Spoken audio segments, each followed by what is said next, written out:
દાન માટે કહ્યું છે કે દેશ કાલ અને પાત્રનું ધ્યાન રાખીને દાન કરવું. એનું સરસ વર્ણન કર્યું.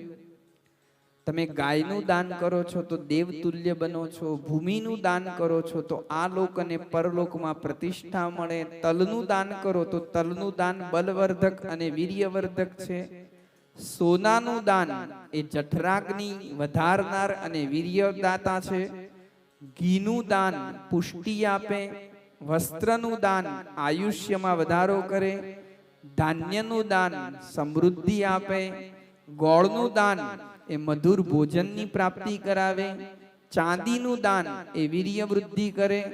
મીઠાનું દાન ષડરસની અંદર ભોજનની અંદર ષડરસયુક્ત ભોજનની પ્રાપ્તિ કરાવે.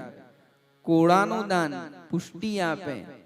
અને કન્યાનું દાન આલોક અને પરલોકની અંદર ભોગ પ્રદાન કરતા છે. વ્યક્તિએ સમયે સમયે નારિયેળ, બદામ, અડદ, મગ, દાળ, શાક, મરચું, સરસવનું તેલ અને મસાલા આ બધુંનું ઋતુ અનુસાર સમયે સમયે દાન કરતા રહેવું જોઈએ.